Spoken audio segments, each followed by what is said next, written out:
long before maps were drawn or borders defined. The land we now call Colorado was a vast and tamed wilderness shaped by time itself. Towering mountains rose from ancient tectonic forces, rivers carved through stone over millions of years, and seasons dictated the rhythm of life. Thousands of years ago, the first humans arrived in this rugged land. They were not conquerors but survivors. These early inhabitants adapted to extreme climates, from freezing alpine regions to dry desert plateaus. Over time, they developed tools, traditions, and a deep understanding of nature's patterns. Among the most remarkable were the ancestral Puebloans, whose legacy still stands today in Mesa, Verde National Park. High within the cliffs, they built intricate dwellings of stone, carefully engineered to withstand the elements. These structures were not just shelters, they were communities, filled with life, culture, and meaning.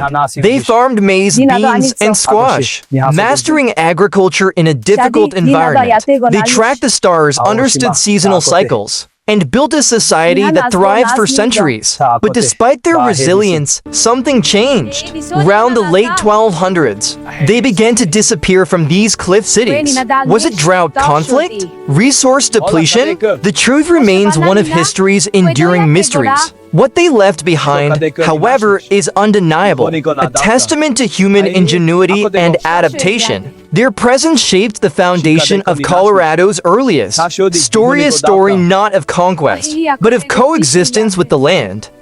As centuries passed, new tribes emerged across the Colorado landscape, each bringing their own traditions, beliefs, and ways of life. Among them were the Ute tribe, one of the oldest continuous inhabitants of the region. The Ute people were deeply connected to the land. Mountains were sacred.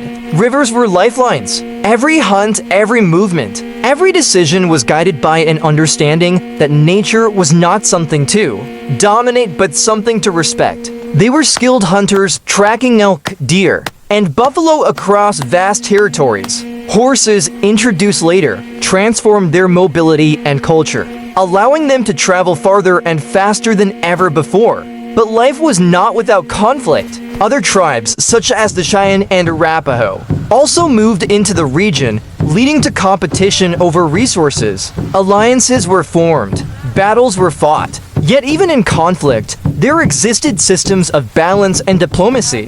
The land was alive not just with nature, but with stories, songs, and spiritual meaning. Everything began to change when distant powers turned their eyes toward this region. In the 16th century, a new force entered the story: European exploration.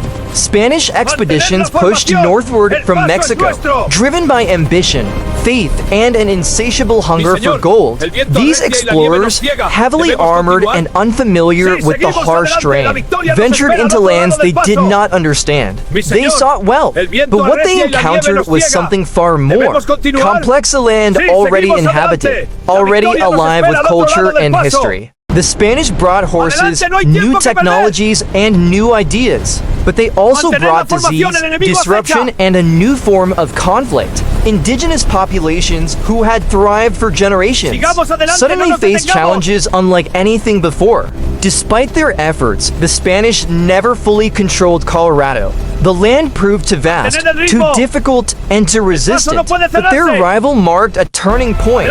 Colorado was no longer isolated, it was now part of a global story.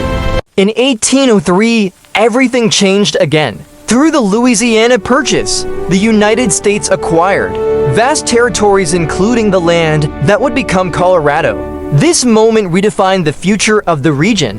What was once distant and largely untouched now became a target for exploration, settlement, and expansion. American explorers ventured west, mapping rivers, documenting landscapes, and reporting back on the potential riches of the land. Traders followed, then settlers, but expansion came at a cost. The arrival of new populations disrupted the balance that had existed for centuries. Native tribes were pushed aside, treaties were broken, and tensions escalated. Colorado was no longer just land, it was opportunity, conflict, and transformation. In 1858, a discovery changed everything.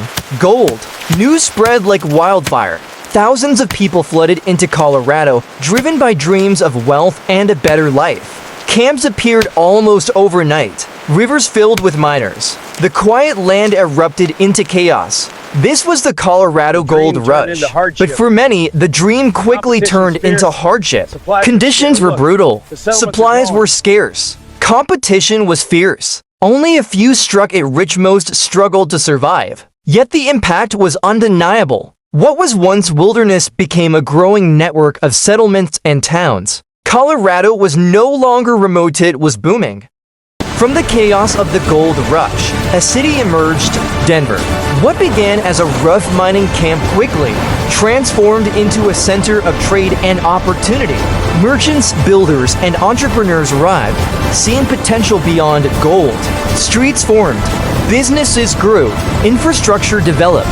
Denver became the gateway to the Rockies and the heart of Colorado's future.